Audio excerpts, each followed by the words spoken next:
Barbara. Thank you, Mr. Chairman. Which one of these things is working? You guys did in the Middle East.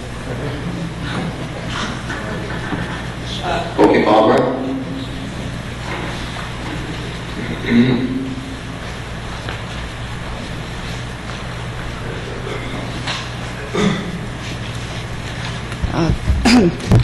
Barbara Sullivan here. My question addressed to Paul. With regard to your references to the standards set in 1978, or standards of research, I must comment and then ask why there is such an exquisite absence of any references to work earlier or prior to the advent of STIRP.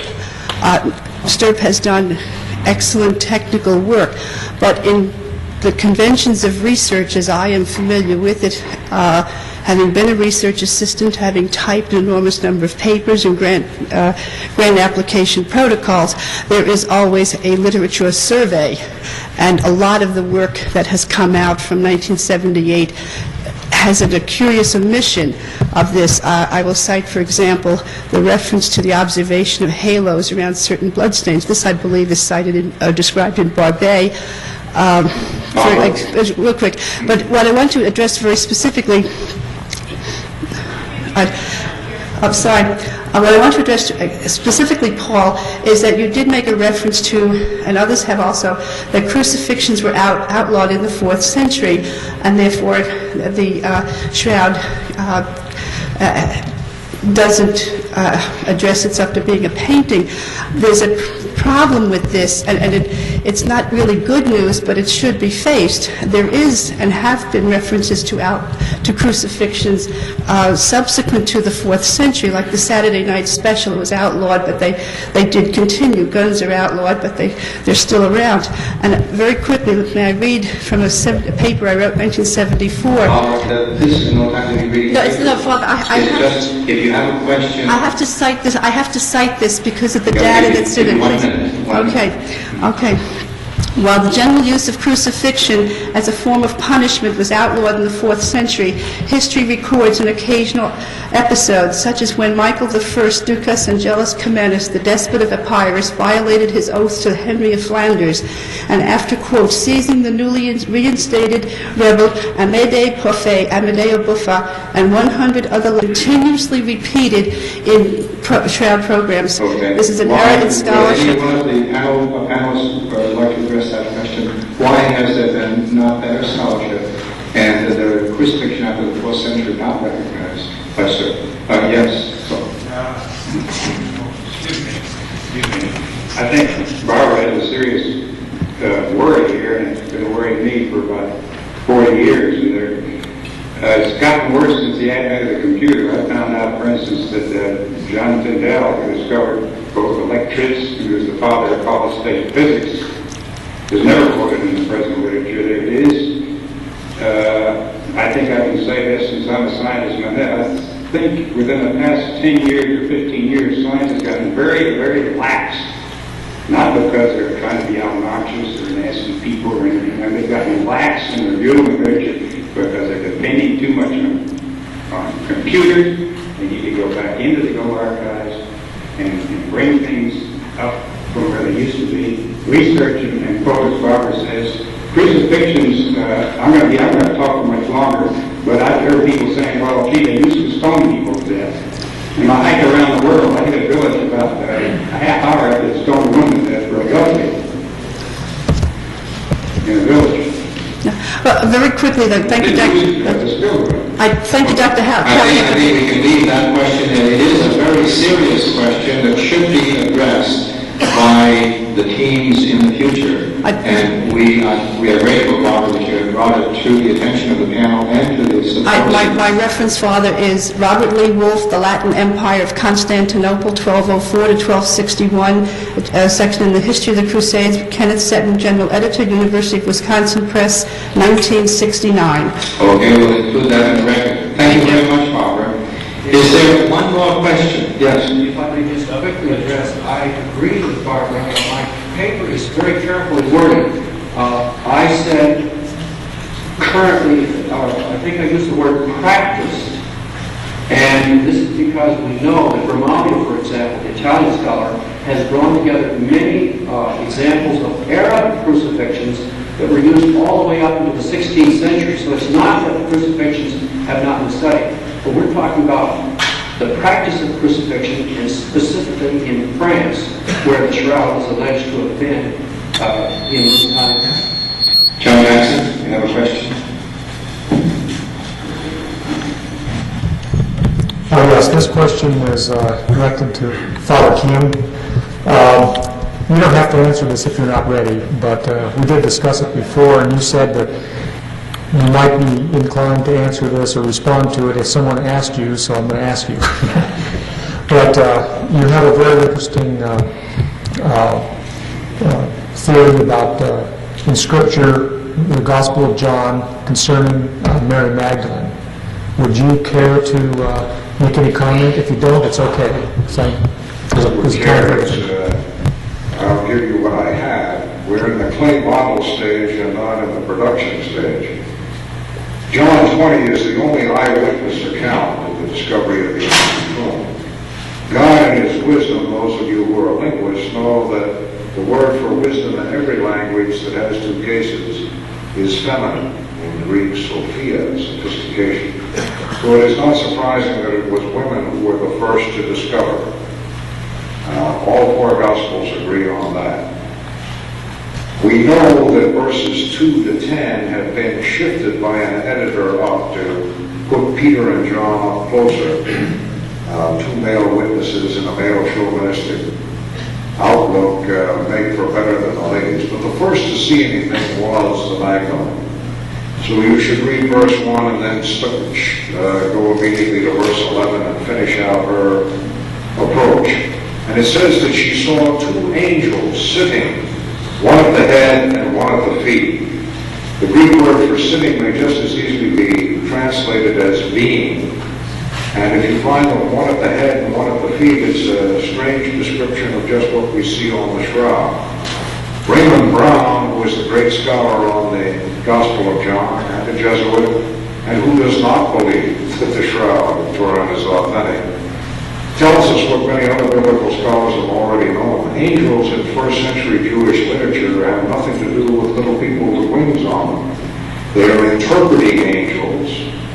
It's a literary device used to explain the theophany and encounter with God. As I quoted in one of the papers today from the Epistula Apostolorum, by the time of the early 2nd century, it is Jesus who is speaking directly to the Magdalene and not the mysterious gardener character. I believe that it was the Magdalene who first saw the images, the angels sitting, one at the head and one at the feet, did not know what they meant originally, ran and got Peter and John.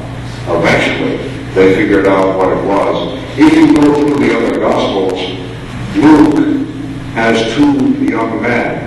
If you read Mark or Matthew, it is either one angel or one man. There is no unanimity. But I say the only eyewitness account is John. And I think it can be explained later on. I hope maybe if we have a conference a year from now, we'll come back and give a paper on that. Thank you. Yes, Dr. Meshach.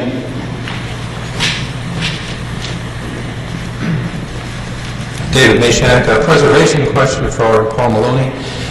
In view of the potential indefinite time frame for further research, I'm wondering what is being done to preserve the tape samples themselves, both Max Fry's and Sturp's. All right, I need to describe the way the tape samples were taken. They were taken directly off the shroud and immediately put onto microscope slides, contrary to the manner in which they were taken in 1973, where Dr. Fry actually hermetically sealed the tapes against themselves and then taped one little end of the slide.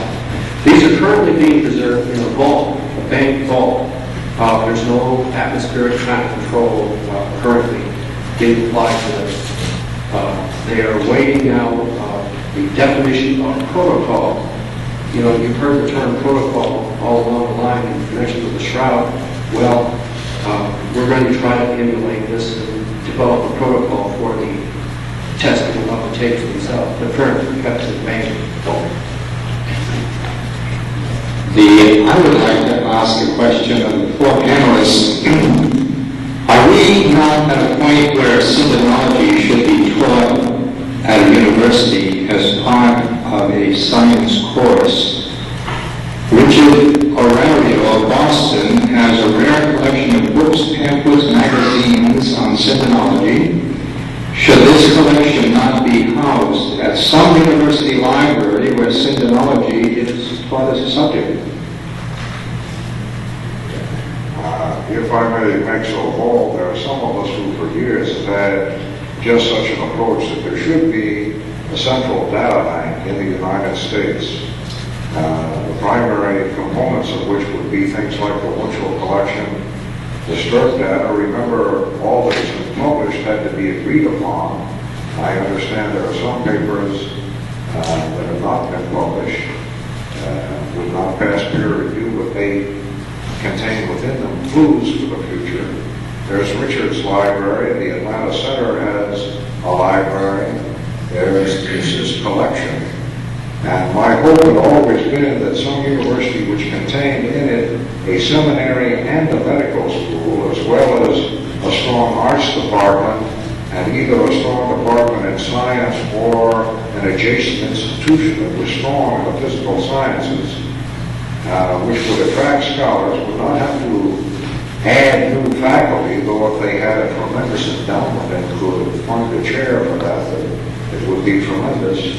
And that would be for the academics and the scientists. And if a major exhibit could get up with what we have in this country, then the exhibit would exist to display for the public what the privileged few of the scientists and the academics have found, and both could benefit from it. The center being for the serious students that are in the data bank being for them, and the exhibit for the public to be updated on what was being discovered. If I may also address that question, it's interesting that you raised this because several people have asked me the same sort of question, and I thought over the past year or so, I personally have enough material accumulated that I can provide a several-week seminar. And I know that all of you in this room represent databanks up here in your heads that have similar amounts of material that could be offered on the shroud. This conference itself, I think, beautifully exemplifies the stretching out beyond the science into theology, the kind of idea that you have just expressed in your question, and I think a lot of us would support it. I think not only should the data be collected and stored at the university, but there should be actually a semester or quarter course taught on that. I know Mr. Tripp there talking about the visionaries, and I've got those 6 volumes he had, and I never read them too carefully. 4 volumes, I guess I haven't read them too carefully, but they do describe pretty well what's on the shroud. And if all that stuff was, all the research material and everything in literature was in one place, it would be a definite advantage, and there could be a course taught on it, and there could be a course taught by visiting professors who would come for 1 week and teach one part of it, another would come teach another part. I think the whole thing is to be set out. Of course, you need somebody to manage it. Mr. Tree? I would only comment that student bodies in universities and colleges all over the country certainly have an interest in the shroud. Every time I've lectured in colleges and universities, there's been a big interest in it from the student bodies. So I should think that there would be the natural interest that the faculty could be on in the data banks and so on could be worked around. And certainly the student interest exists already. Yes, Brother Joe? Brother Joseph Marino from St. Louis. I have a comment on that question. I happened to be talking to Dr. Henry Wellman from Indianapolis, who's left for the day. But he's good friends with Father Brums of iTest, who's one of the co-sponsors of the symposium. And right here at St. Louis University, we have a very good divinity library, and we have a Vatican microfilm section. I think we're one or two in the country that have that. And Dr. Wellman mentioned to Father Bruns that he thought that the right here would be a good place, for example, for the Winchell collection. And I kind of like that idea myself. Very well. Well, thank you very much to our four panelists. And I would like to thank Reverend Dr. Albert Dreisbach, and Dr. Philip Callahan, Mr. Frank Triby, and Paul Maloney for fielding these questions. Thank you very much.